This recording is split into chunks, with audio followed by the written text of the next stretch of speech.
Do you think we could reasonably hire people to scream in French? Like, to be like, I think yes. ah, zut What did you even just say? I think it's the fake French thing that they say in kids' cartoons. Oh, okay. I didn't take French. I took the thing that's a usable language. I know, I didn't. I took the sexy language Yeah. to be hot. Did it work? No. No, it did not.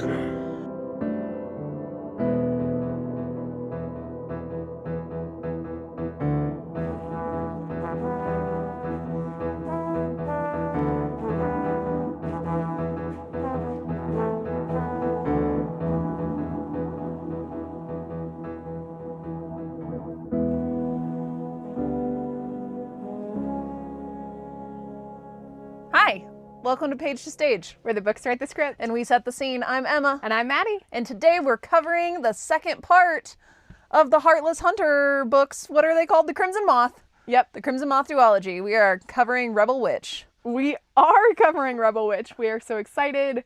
I think we liked this one better. I think so too, which is not typical of a second book, I feel like. No. Yeah, not for us. Normally we're like, wow, the first book was great or fine. The second book we're like, never mind. Yeah. But this one... It did happen, though, with One Dark Window and Two Twisted Crowns. That's so true. Two Twisted Crowns is so good. So Yeah. good. I want to read it again, actually, I think. If we're going to reread anything, it needs to be Phantasma. Okay. Anyway, that brings up the point that we do have new microphones. We do. So if you hear a little bit of a difference, hopefully it's a good difference. Mm-hmm. They are lavalier mics. They are. Not lavatory mics. That's correct. In case you were Lavatory wondering. mics are illegal. Yeah, they are. You cannot put microphones in lavatories. Nope. Can't Can't do that. do that. These are lavalier mics, and they are, I think, going to be good. They're going to be a good investment because we can't move away from them because they're attached to us. Yep.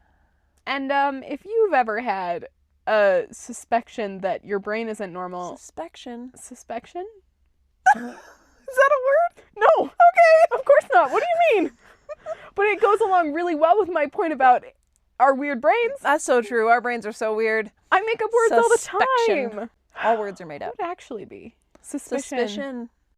So So if you've ever had a suspicion, if you've ever had a suspicion that your brain might be a little silly, maybe you thought of that when you realized that no matter how hard you were trying to do this one task, you just couldn't do it quite the right, air quotes, heavy air quotes way. yeah, that was us with our microphones. Mm-hmm. Because it was like, we have one job, and the job is to stay in front of your microphone. Yep, can't do it. And talk at the same level Nope. the whole time. And that's not happening. It's not. And this actually feels a little bit more like a discussion. Yeah, I'm looking Which at you I in your like. I eyes can because look at I'm you. not I don't trying have to- a microphone right in Yeah. front of me because it's like just attached. Yeah. And the only way I can get closer is if I really like chin tuck. Yeah, and I just don't see that happening. Not on purpose. No. Well, maybe on purpose for ASMR. Yes, that's what I was going to say, is like the only time it'll happen is if we do it on purpose. Yes. So anyway, shout out to our new mics. Yep.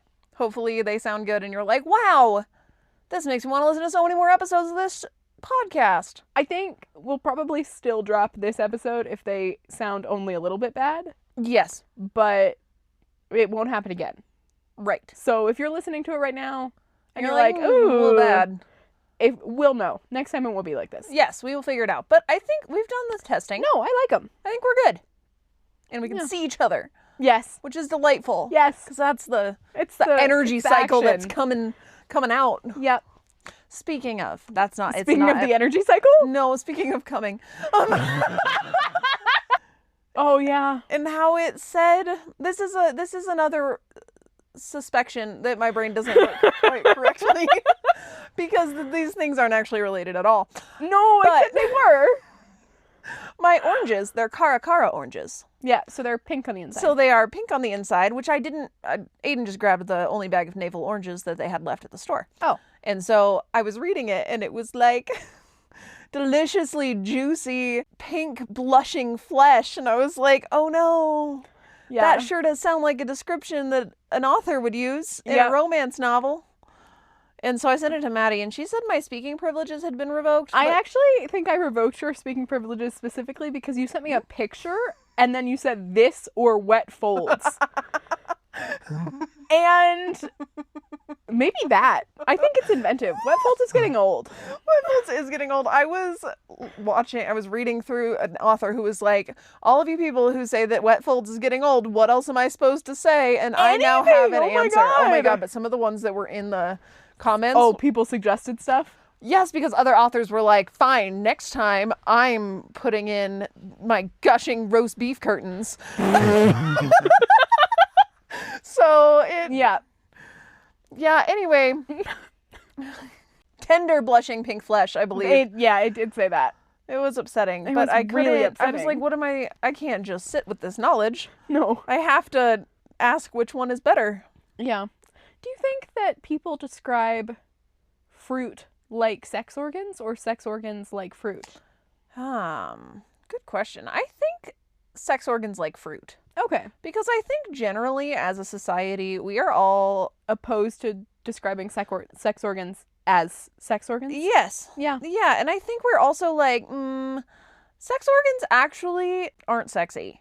Yeah. Like, I truly don't think anybody has ever seen a penis and been like, No, hard stop. nobody has ever seen a penis. Nobody. Ever. Not even people who have them. Nope. It does the little The little blurry thing, yes. No, I don't believe anybody's ever seen a penis and been like, wow, that's a handsome penis. Yeah, I don't think Like, so. that's not it. No. Like, no, it's the remainder of the human surrounding the Right. genitalia that is attractive. I don't, Yeah. and I also don't think, there's a John Mulaney skit. Right. Okay. Where he's walking to this party and this little kid goes, John has a penis. Oh, And then I think we saw this one. we did. And then he goes, and it's not like she walked in and said some woman had a vagina, because then everyone would be like, yes, and it is miraculous. But nobody wants to hear that John has a penis. And so I think there is a little bit more of the like, yes, vaginas are beautiful, except they're not. No. They're not beautiful. No. Like, humans are beautiful as people. Yeah. And like, all bodies are good bodies. But Right. like, they're not, No. it's not fun. These are not the pretty parts of human beings. No, they are there for one purpose. Yep. Well, The one purpose is banging. The outcome of that Okay. purpose is okay, because I think there's a couple different outcomes Sure. to banging, Yes. but if banging's the one banging purpose, is the one I purpose. hear ya. They're there for banging. Yeah. And then whatever the outcome of banging is Yeah. individually up to you. That reminds me, my brain is I'm on a I whole like it though. thing. This is some hot nonsense for the beginning of this episode. This is some statistics for the beginning of this episode. Oh, The birth rate, it's declining? by a lot. Yeah. We are down to 1.3 children per woman. Wow. now, where it used to be like 3 point something. And that's good in some respects. Mm-hmm. But the thing that I was, by proxy reading, Aiden was reading it and he was telling me about it, Right. was that it is bad for like social systems, like social security and like EBT, because it depends on the population being big enough to refund Yes. and refuel those programs. There's definitely problems with not being at replacement rate. Yes. It's just that, like, my personal feeling is like it's too big. We don't need to be at Well, replacement yes. rate. I don't think we need to be at replacement rate, and it's going to be good for, in theory, good for the food Yeah. and like the inequalities and all of that. There's gonna probably have to be some restructuring though. Yes, there needs to be restructuring, and my fear is that we as a world Are not gonna. don't like restructuring. Yeah, no, that's accurate. Restructuring costs tax dollars usually. Yes, and people don't want to pay more tax dollars. Right. So Yeah. that's where my brain took me. Cool. Yeah, It took you there It took from me- penises aren't that pretty, actually. Yes. Yeah. Right. I do feel like romance authors try to convince you that they are, though. Yeah, why? Stop it. Stop Stop. trying to convince me. It is Nobody there. thinks that. No, nobody thinks it. And it is there for a purpose, and let it play that purpose. Right. I don't need to, you don't need to describe it. No, the cool part of your mailman character is his abs. Yes, and his shoulders. Maybe his hair. Sometimes Yes. they have bad hair. But Sometimes like, they do it have could bad hair, happen. and their grass green eyes. so much of the time. Wow. Okay. What do we do in our podcast? We talk about books Right. and how we turn them into plays. Yep. And today we're talking about Rebel Witch. Beans, okay. We talked about doing this with the French Revolution in the background. Yes, because I think that's what the author said was her inspiration for... The first one was inspired by a book that was That's written either about or during the Yes, French and then Revolution. we extrapolated. We did. Because it is very French Revolution. Yes. Yeah. And then we were talking about how we wanted to do the last one, and we ended up with the court drama. And we were like, but this one can't really be part of that because it's so separate. Yeah, and it's not very court drama-y. No. So we've decided Yeah. that this is a mix between The Princess Bride and Les Mis. Yeah. Because we want it to be a French Revolution story time. Yeah. So the frame narrative Yes. part of this Yes. is the book characters, or they are the story time? I think the book characters are the story time. Okay. So And the this frame is, narrative is real people in the French Revolution. yeah, real people in the French Revolution telling the story to their kids. Yeah. As a little bit of hope Yeah. for like, hey, look, the world could be different someday. Great. I love that. It's very sweet. It's going to be great. For something like that, you could kind of do a weird stage. Ooh, okay. So, what do we got? Are there types of stages that you know about that I don't? Mm, Because sometimes I come on here and I invent them. well, you could invent it. I mean, in my brain, it was a proscenium. Yeah. But what kind of stage do you want it to be? I would love to have, I think it can be mostly a proscenium. The modified proscenium is really my bread and butter on this podcast. Mostly a proscenium for the parts of it that are Rebel Witch. Yes. But for the framey bits, I would almost love to have the family in like a separate area that just gets spotlit when we're talking about them. Okay, so what if we kept it at proscenium, but we built up kind of like a Rapunzel castle? Okay. But not Rapunzel, obviously. Right. But like kind of like a whole situation that looks like what is it called? When they put all the chairs and the wood, and then it's like, red, the blood of angry men. And then like the Gavroche gets shot. Yeah, I don't know what you would call that. I've seen it happen. It's not a bunker. No, it's a barricade maybe? Barricade. Okay. There we go. Barricade. Yes. And it could be them in a barricade. Okay. We're like up on kind of like a higher platform, kind of up to Yeah. the side. It kind of looks like it's stacked up, and around them it almost looks like a barricade, but it's cut out in the middle like a little cave. Yeah. And you can see all these kids sitting and like listening to the story. I was kind of having a wonder if there is a type of theater, house-wise, that would accommodate having the family in like a box close to the stage, like in the house. Okay. Well, yeah, I mean, if you think about like an opera house, they have the boxes that are up. And then you just have to seat everybody else where they could see that Right. and the stage. So it would, in our unlimited budget, it would mean not having anybody else up on that same level. Yeah. It would mean not having anyone directly below them. Yeah. I don't know. Not opposed to it. Like, I think it's fine. I think it's a good idea. I'm just wondering if there's a way we build the set to emulate that same feeling without I think we should do that. having to because figure out. I want degrees of separation, but that might be too far. Yeah. I think having the story have the main stage, though, I think is good and important. Mm-hmm. I think we just put them up and we set decorate it to look like barricadey bits and Yeah. like we're looking through a barricade rather than... We could build just like a high platform and put like a little lean-to on it. Yeah.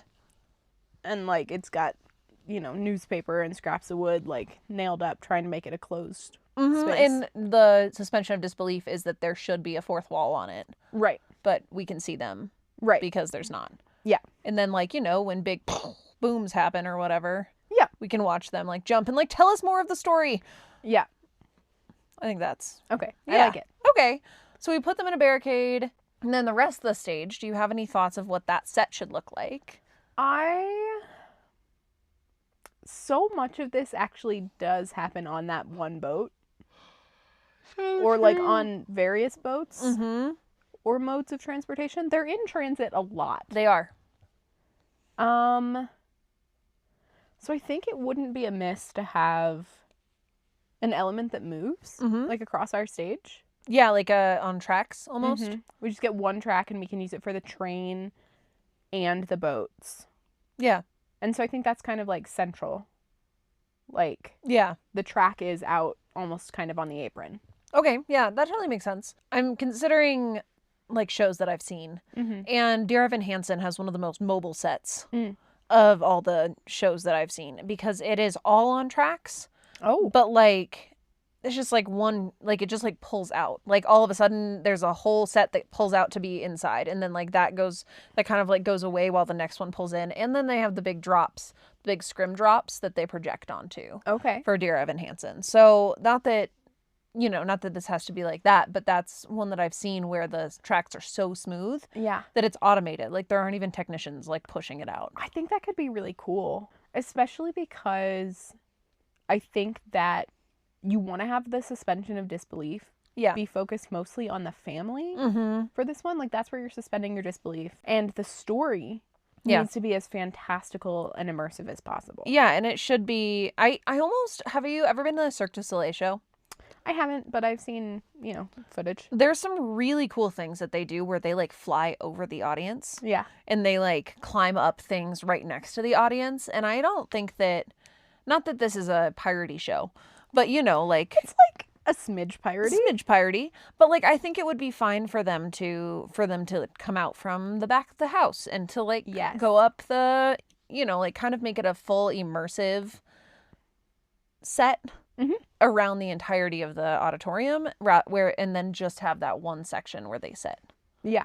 In the version where the train is on the apron, you could have it automated to be going like really slow across the apron, and they run all the way down from the back of the house. Yes. And like up the stairs and like, or go to jump. They're vaulting onto the stage even. And then they're like chasing it, jumping. Yes.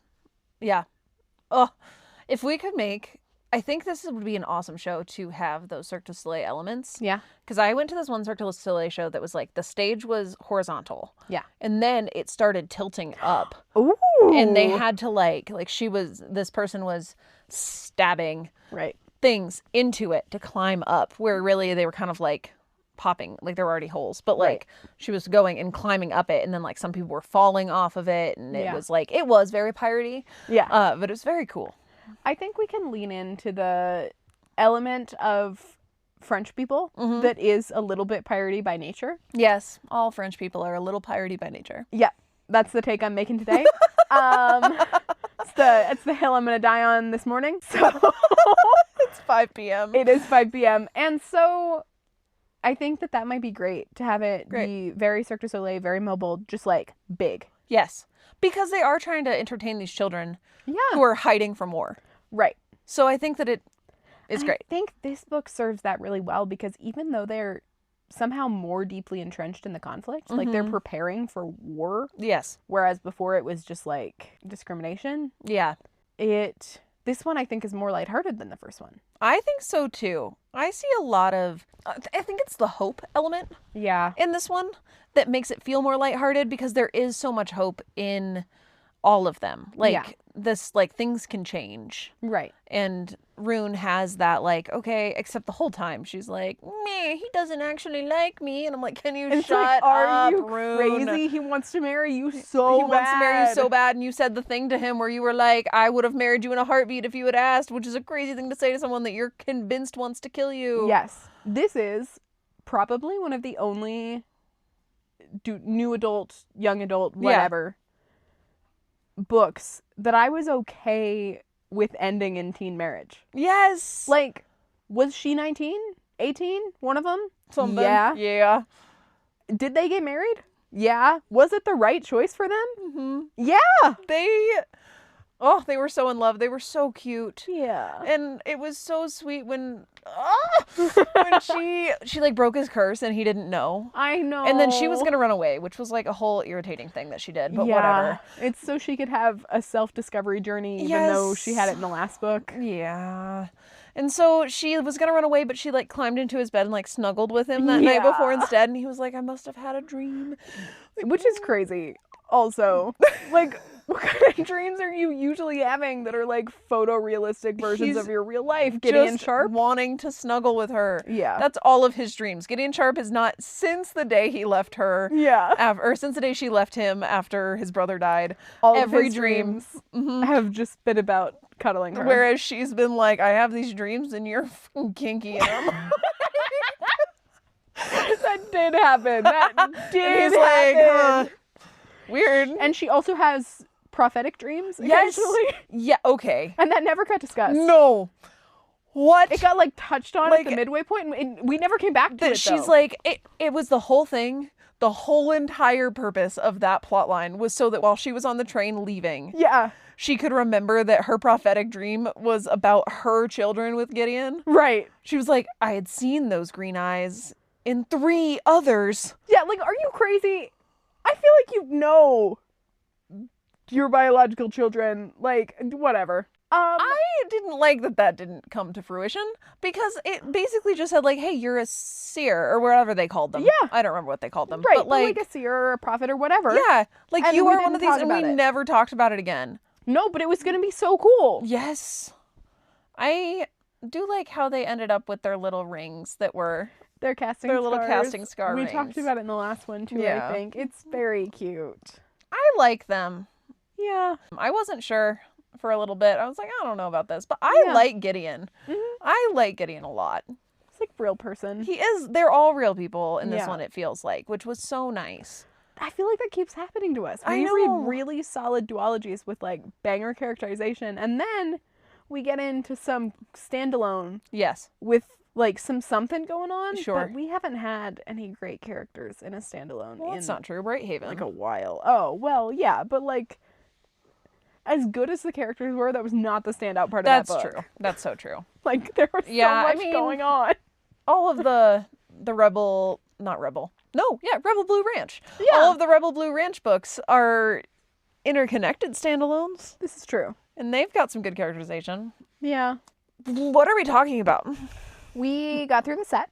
Oh, sure, yeah, except we didn't because we didn't finish talking about all of it, but do we have enough of it? Yep. Okay, great. Costume! Yay! Okay. French Revolution people should be poor. Right. So they're just like, Rags. yeah. You know, Rags only. rags only. Rags are us. Rags are us. Yeah. Some like tunics. I don't know if that's quite right. But yeah, What like, are those shirts called? well, yeah, Is they're it not a tunic? no, they're called tunics, but that's not period appropriate. Tunics are always period appropriate. The French Revolution was in the 1700s. Yeah, and tunics have been around for forever. Yeah, but we stopped wearing them way before that. I don't think so. What did they wear in the French Revolution? You're gonna get military outfits. I'm not getting military outfits, but I am getting this. Well, yeah, the rich people wore that, but you got to think, Yeah. like, if the rich people were wearing that, the poor people were wearing homespun, Right, no volume, no color versions of that. right, So like it still was dresses with corsetry right. and tailcoats. Tell me that is not a tunic on that man. Well, it is, but when you tuck it so far into your weird breeches that it's like balled up around your knees, it doesn't count anymore. But that's what I was thinking. Oh, well then you're correct. Okay.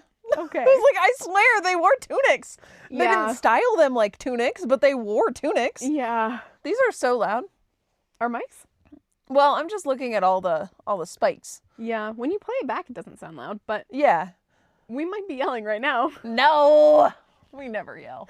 We could never do that. That wouldn't be us. That would not be true. We would never yell. No. Okay.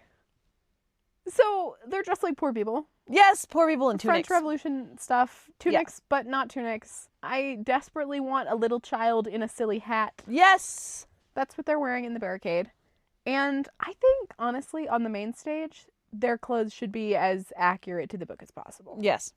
Like, I don't know that we need to bother to describe them. It because you should have read the book. As always, if you are listening to this and you didn't read the book, why not? Why didn't you read the book? That's not true. Occasionally we make an episode where we're like, this book wasn't that good. Yeah, this book wasn't great. You don't have to listen to this. You don't have to read this book to listen to this episode.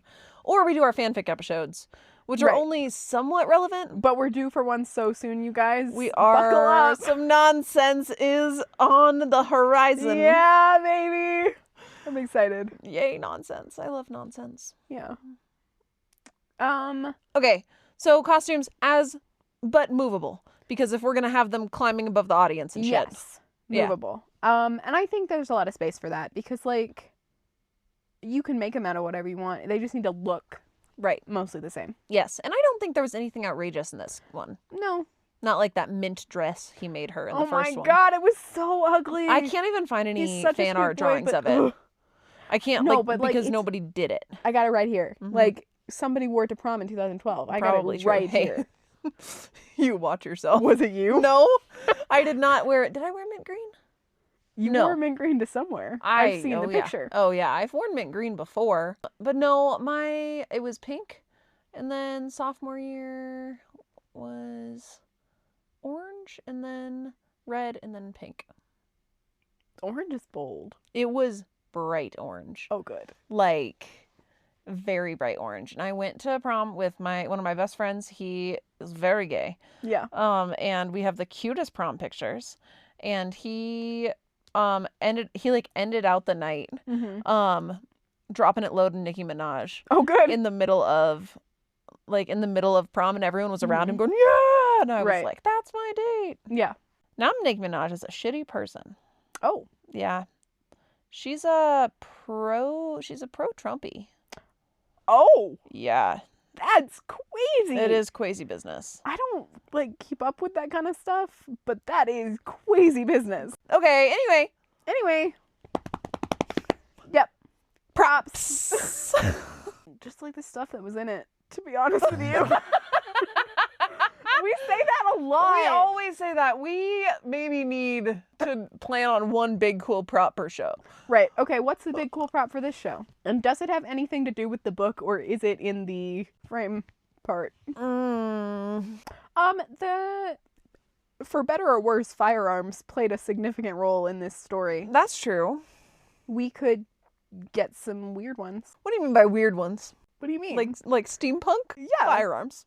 Yep. Okay, great. Everything comes back around to Vox Machina, why not? You're wanting a pepper box. Yeah. Yeah, I am. And you want Gideon Sharp to have a pepper box. What of it? All right. That's what happened. It is pretty cool. That's what happened in that book. I guess that's true. I'm trying to think what else even happened in that book, actually, because it's been 3 weeks since we read it. And I think it's been over 3 weeks since we read it. We finished it on March 8th. Oh. March 7th. Then it's really crazy how fast my memory goes. Yeah, it is. What's today? The 22nd. Yeah. So yeah, it's been 3 weeks. It's been 3 weeks. No, it's been 2 weeks since we read it. Okay, well, it's been 2 weeks since we read it, and since then, I have read a 700-page book. Yeah. And you have been to the other side of the country. Yeah. And drove all the way up. Yeah. The little place, and I've been to Arizona and back. Yeah. But there's been a lot. It's been so much. So... Oh, it's costumes, actually, but we can pretend it's props. Okay. The casting scars. Ooh, yes. It's super not costumes, or super not props, but they are so cool. Yeah. And how they do them, and they're like tattoos. Yeah. But you're literally carving it into your own body for the purpose of doing magic. That's so cool. That's so cool. I loved her moths. Yeah. Okay, here we go. I thought of a prop. Okay.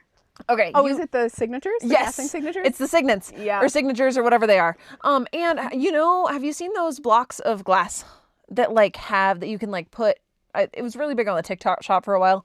You put a little projector plate basically under it, and it brings them up, and it basically makes it look like a hologram. I have not seen it, but that's very cool. It's very cool. And so I was thinking we could do something like that Yeah? for their Casting casting signatures. I like it. And that could be a really cool prop Yes. where they, I don't know, maybe they're holding like a sphere of some sort. Yeah. And they kind of like, as they're casting, they hold it up and there's some sort of mechanism that drops from the fly system that they can like twist it into, like a light bulb basically, that it then like creates that casting signature. That would be really cool. That would be super cool. And then it's like, look, there's the Crimson Moth floating. Or Right. Because did we find out about anybody else's casting signatures? we find out about Cressida's. Yes. And it is very plot relevant in this book. So That's that's true. a great thing to do. Yes. I don't know that we find out about anybody else's really. No, but that'll be cool though. Yeah. To do a little hologram sort of situation. Yeah. And like there are other witches who do magic. Yes. And they just don't get described. So like we can make them up. Yeah. It'd be very pretty. Yeah. Especially if they're like kind of popping up all over the theater. Yeah. Here's another thought. Okay. For props or no? I mean, don't like just tell me even if it's not, but I like don't know that it's, yeah, I don't know where it really fits. okay. And I don't really know how these two thoughts are going to come together. Okay, great. You know that book series we don't talk about? Yeah. Yeah, and you know how there's a play for it? Vaguely. Yeah, it's a bad play. But the tech in that play is beautiful. Okay. Because at some point you find out that one of the characters is basically insane and is writing all this stuff everywhere and like this secret, whatever. And the entire house of the show, because it's a 2-night event. They blacklight? They blacklight. Yeah. And it's all over all of the seats and That's everywhere that everyone's very sitting. cool. It's very cool. It is crazy to me that it's a 2-night event.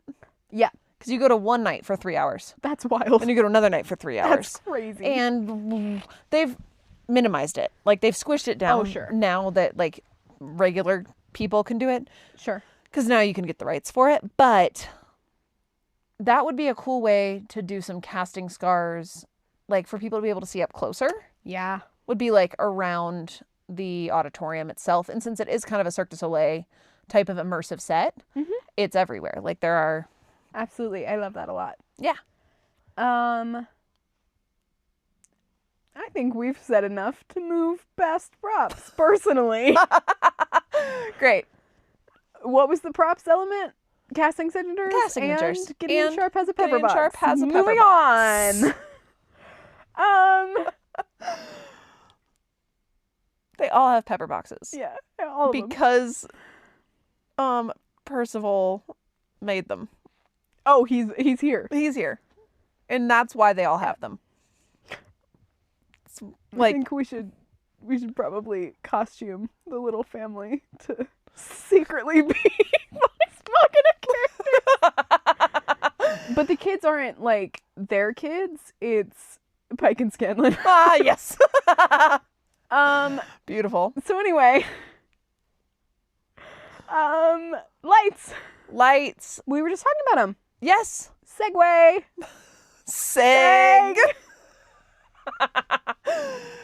Yeah, black lights that show the cool casting scars around the space. And I think because it is so immersive, like having lights everywhere, being able to point at any place in the auditorium. Like that was one of the really cool things about that show I went to, the Cirque du Soleil show, is that like you'd be sitting and somebody would be up behind you and you would see the light go towards them. And so you would turn around and watch them swing from the rafters or whatever. Very cool. And so just making sure that there is the ability to light every aspect of the auditorium. Yeah. I like that. I think for sure the story should have a lot of colorful lights. Mm-hmm. And then the French Revolution-y part should be lit either in like the kind of sterile white that we don't like to use for the stage or red. Yeah, I was also thinking we could do some like intrinsic lighting in that like they have a couple lanterns. Yeah. And that's how, and then like you have to light with that. That's not enough. But like then it just like make it look like they're just lit by lantern light and that sort of stuff if we wanted to do that. But if we wanted to keep it sterile or we wanted to keep it red. I think we should give a little child in a silly hat that is secretly Scanlan a little candle with the little thing you put your finger in. Yes. Yeah. Perfect. Yeah. And then they have little lanterns and little like all that sort of stuff. I think that's good. I like that. I think that this is, circling back to set a little bit, but whatever. Whatever. This episode is not linear. They never actually are, even when we promise that they're gonna be. No. Which is good. Yeah. Because it's more fun to listen to, I think. Yes. So I Tell us if that's not true. Yes. By contacting us on our Instagram or emailing us pagetostagepod@gmail.com. All those things. throw a rock through my window. Oh. With a note tied to it. Yeah. Whatever it may be. Okay. Sound? Set, that thing that I wanted to say. Oh, yeah. There needs to be a way for them to get down. From the little platform barricade hut situation? Yes, to go with my thought that I'm keeping in my brain. Oh. For the end. Okay. Then should we talk about the way to get down as that part of your thought? Sure. Okay. I just wanted to say, hey, they need a way to get down. Yep. Like it. Good. Heard. Okay. Sounds. Yep. I think there are different types of sounds because if we're going with the Princess Bride, because I think the story should start with lights up Yeah. on them and Yep. them being like, tell us something, like the big booms outside Yeah. of different, of muskets and shit. Yep. And Cannons. cannons and all. But anyway, yeah, I think we could totally do that, at least for a recording session to then play. Yeah. Not live. No. Yeah, okay. I thought you wanted to hire people. To do Foley To do work? Foley Why work would I ever during- want that? I don't know. You're so anti-Foley. So sound. So sound, the booms. The booms. The sounds somehow that transition us from the storytelling, like from the real world into the story. Right. I do think that we could reasonably just get like some fairy tale variety, like kind of bard music. Mm-hmm. And like have all the colorful lights come up. Yes. Like I think that would be set great. the scene. Yeah, and I mean, I keep going back to Princess Bride. Yeah, But when he's like, and that's the end of the chapter. yeah, He's like, what do you mean that's the end of the chapter? yeah, Like, is this a kissing story? yeah. And the answer is yes. The answer is yes. Grandpa lied. This is a kissing story. Grandpa said, well, then there's some kissing, and so we should probably move past it. And he's like, no! I need to know what happens to Buttercup. Yeah, I love that movie. that's a great. That one's a movie. book. I know. I've read it. Oh, is it good? Yeah. I've not read the book. I've just seen the movie. No, it's very good. I'm pretty sure. Like, you don't quote me on this, but I'm like fairly sure the author wrote the screenplay. Okay. So it's Very really similar. Nice. Love that. I love when the author writes a screenplay. There's this thing happening in the book where the author is like, I am abridging the classic story, The Princess Bride, written by S. Morgenstern. And that's a lie. Oh. Like, it's just for just funsies. not true? Right. This Okay. is the first writing of this story. It's just so he can cut out boring shit. Like, so he doesn't have to write it. That's great. I really I like wish that. J.R.R. Tolkien had done that. Yeah. Like, I'm gonna cut out this but boring then shit. it would be 1 page long. Like, I didn't actually read Lord of the Rings. The Hobbit, 1 page. The Hobbit! No! The Hobbit is the most interesting of the 4 books. That's possibly true, but I gave up when there were no female characters. Oh, well, yeah. It was in a time of men. Was it? Anyway. Any other sounds? Is there magic sounds when they cast? A hot take? No. Okay. I'm good with that. I think this is a more... Visual? Yeah, I think it's more visual and it's more realistic type of magic than like... Yeah. Like, bippity boppity boo. Right. So, But I think we could absolutely set, like, romantic moments to romantic music. Like, there's Yes. nothing to stop us from scoring the in-story parts like a movie. yes, I agree. That's how I think it should be done. Mhm. It needs to be done like that when it is meant to be a story for them. Mm-hmm. Great. That's all our things. Yes. Tell me your thing. Okay, so my thought is at the end of the story, Mhm. because I think that it's important that we bring it back to the French Revolution. Mm-hmm. So Gideon and Rune have their new life together. They Yeah. get married, their epilogue, all of that. Yep. I think the end of the story should be like the big booms again and maybe stuff falling into their little barricade. Yeah. And then like the lights go off completely on the big story. Yeah. And all of them like climb down, spotted with a spotlight, think it could be scaffolding. Scaffolding of some sort. Like with like kind of a hidden ladder. Yes, I like think that's dirty great. scaffolding with like stuff on it. Yeah. Yes. And so it looks like they're climbing down the barricade. Right. Because it looks like they're climbing on the rungs of the ladders and all the Right. things. But it's We cannot actually make it out of chairs, I don't think. no, but there can be chairs that are up there that are nailed Right. on or whatever. Yes. And so they're climbing down. And then I think that like they stand in a pool of light, like, and look at each other with their makeshift revolution weapons. Yeah. And it's just like, you know, for Rune and Gideon, for a better future, Yeah. then they can like run like they're gonna go and fight. Yeah. And I think I like that. that brings it all together and reminds us of the. Yeah. And I think throughout they also interject, and when they go, wait a second, what about this? Right. It can like pause on stage and they can have their moments. Like I think it's consistently going back and Yeah. forth. I think that's a really good melancholy play ending because the implication is for sure that they're going to die. Oh yes, It's hugely likely. yes. Like these children are gonna go fight in a revolution. Right. And like that has its own implications. You Yes. can like talk about it in the car on the way back, but we're not going to make it overtly sad. Right. And I like that. Mm-hmm. I think there is a happier ending where like when at the end after the epilogue we come up on the little area and the parents like are revealed to be Rune and Gideon. Yeah. Yeah. But we shouldn't do that. Not if we're trying to hammer home the French Revolution Which thing. we are. Yes. Because that's who we are as people. Yeah. We are not. I just love that little That would cute- be so cute. like, It's like, and that's reveal. how I met your mother. Right. But we can't. But we could have it be like an allegory for how those two parents met. Not that anyone would know that, but if they have 3 little kids. Yeah. And then like the 2 of them, like it could be. We'll know. Yeah, we'll know. And it would be a good little mirror. Right. And the fact that they're going to war again would honestly not be surprising. Yeah. And they're going to go. And like, oh, yay. Yeah. But like melancholy because a revolution. Right. Yeah. Yeah. I think it'd be good. Any bright and shiny moments from this book that you want to bring up that we haven't talked about yet? Yeah, I want to talk about Abby. Is that her Sure. name? Yeah. Because I feel like we like Gideon, obviously. Yeah. We have since the first one. Yes. But there's never any real concept that's like Gideon is hotata True. until he's like, meet my friends, and she's like, meet your bitches? Gideon, what the hell? Yeah. Meet Abigail, who wants to jump your bones immediately.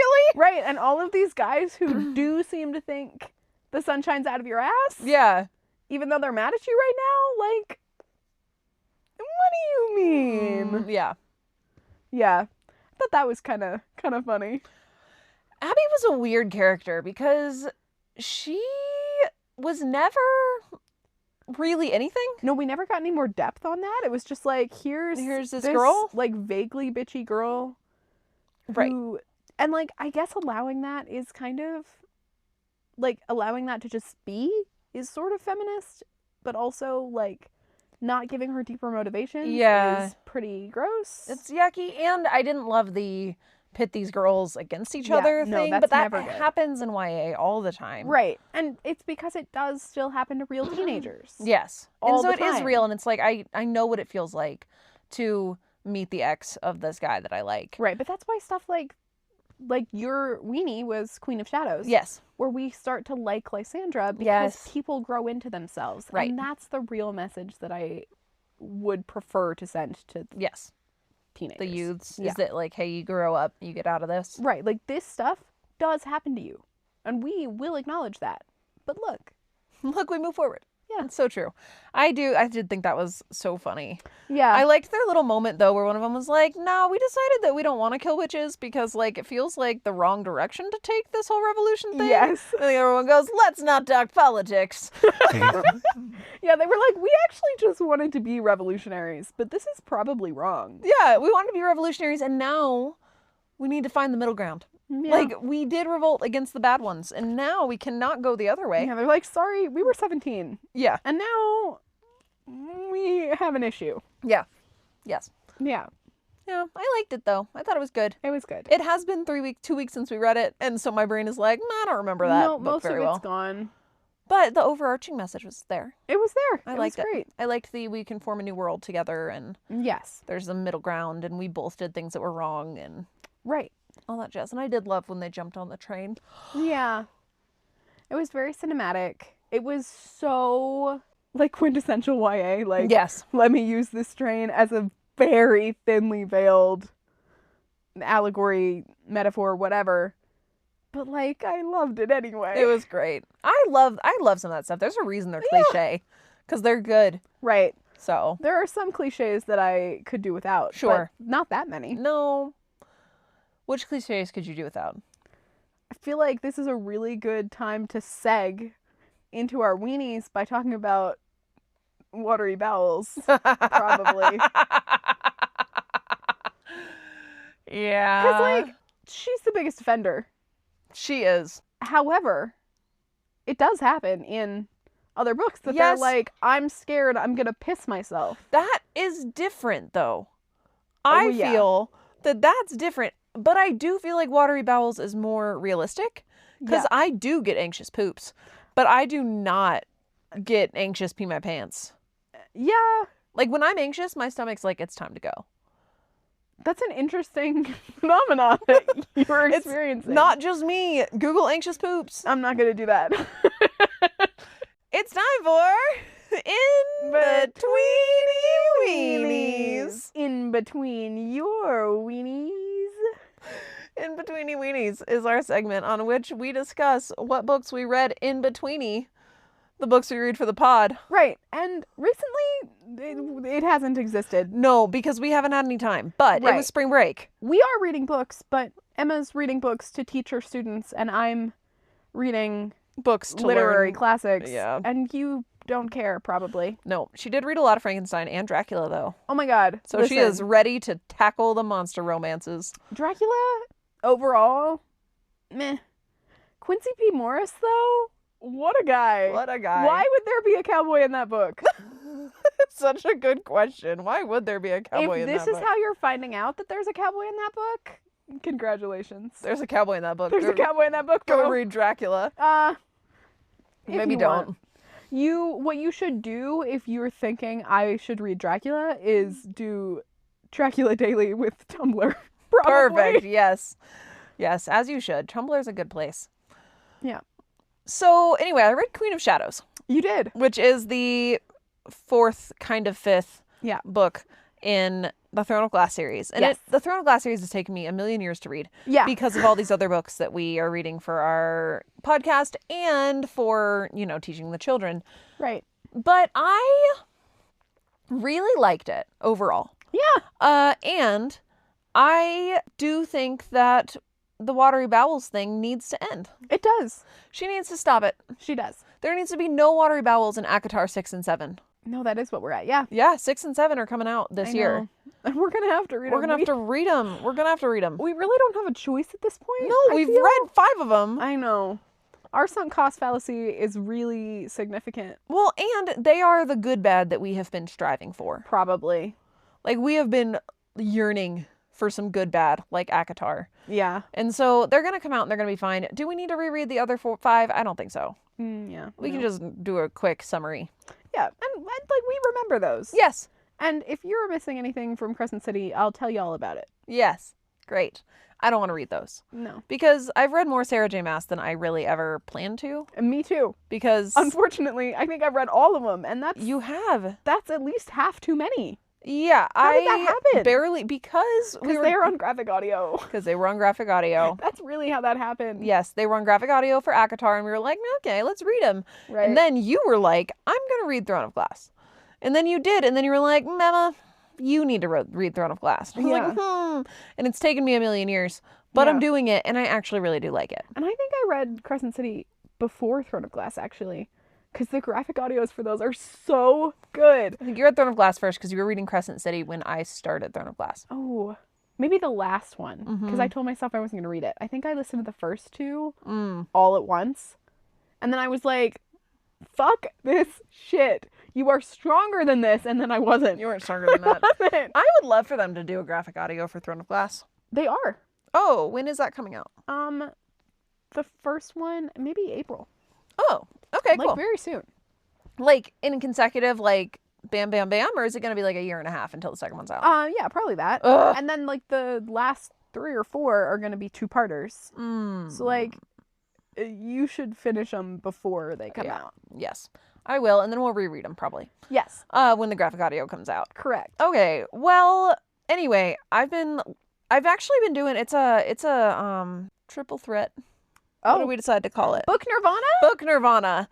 Yes, Book Nirvana. I had it on my phone. I had the audiobook and I have the physical book that I just switch in between the 3 of them. So it was Book Nirvana for me. And does it feel that way? It does feel that way. It's so good to have all 3 of them because sometimes I'll be listening and then I will, need to go and sit in a waiting room for the doctor or something, and I don't want to have my headphone in, but I don't want to carry a 700-page book with me. No. And so I just pull it up on my phone and I read. And something that I do like about having the ability to read with my balls and my holes is that the spellings in my brain work. Yeah.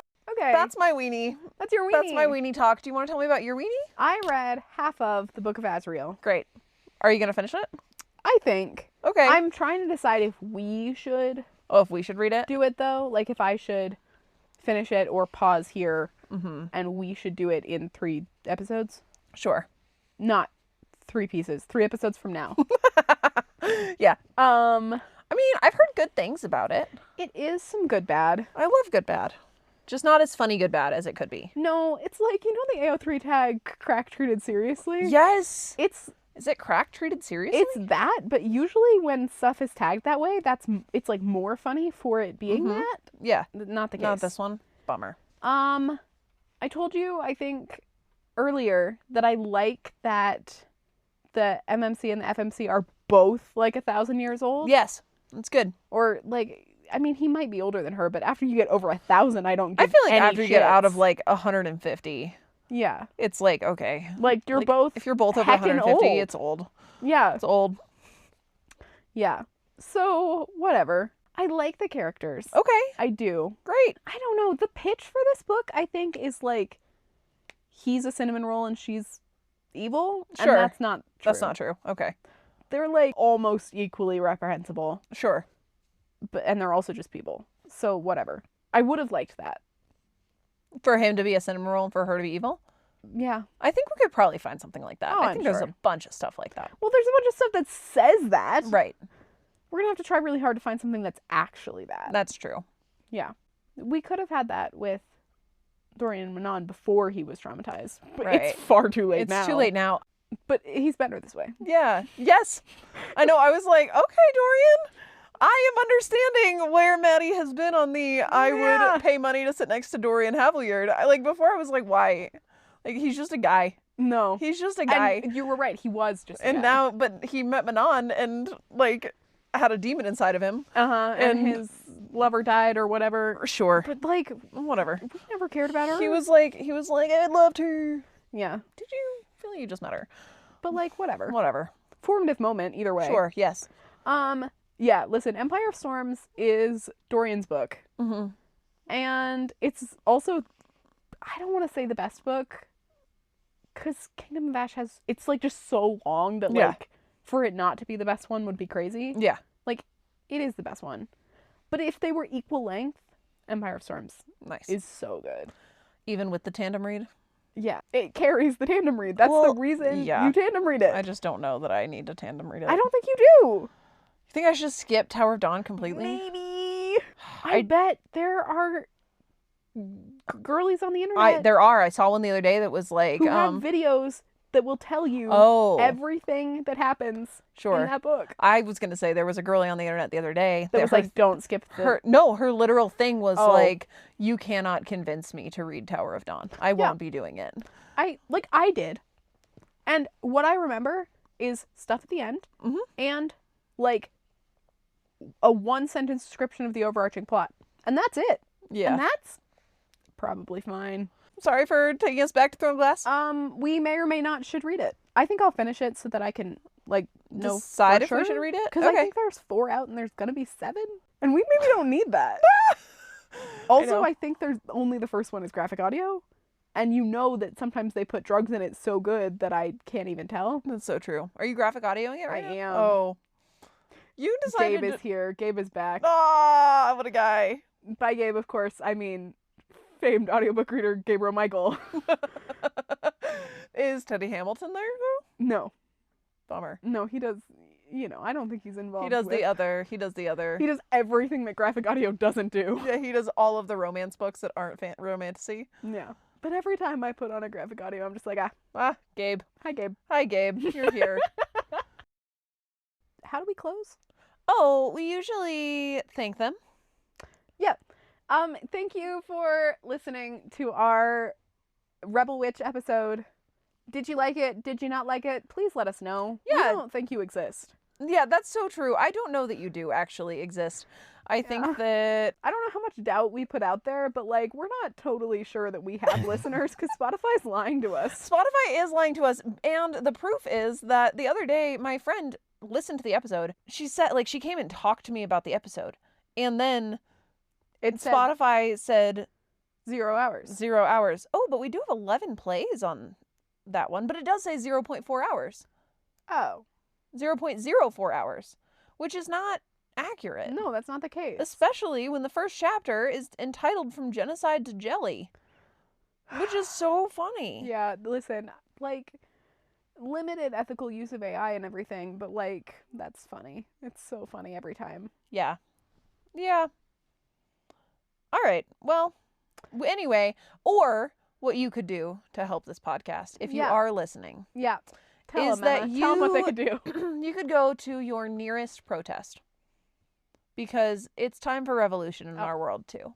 Go to your nearest protest. You do have to bring a baguette. Oh, yes. And then hit people with that baguette. Yeah. And every person you hit, you go, listen to Page to Stage. Listen to Page to Stage. Listen to Page to Stage. And then give them a chunk of the baguette so that they have some reparations for the fact that you hit them with the baguette. Right, very good. And that'll be really I great. think that if you do your heinousness and your reparations, like, all in one swift moment, it cancels out. I agree. You're good. No problems. Hit them with a baguette. Give them a chunk. Yeah. Listen to Page to Stage. Yeah. Yeah. Anyway, I think that's all we have for you today. Yep. All Bye, right. everybody. Bye.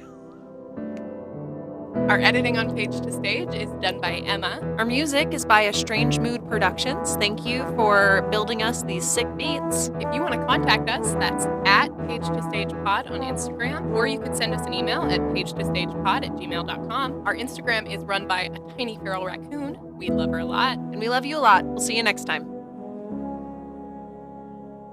Remember the other day when you texted me that you were frog blinking at me because I said that my memoir was going to be called Vaginas Aren't Vacuums? And listen, it's a banger title, but in the car, I was looking at my phone going like this.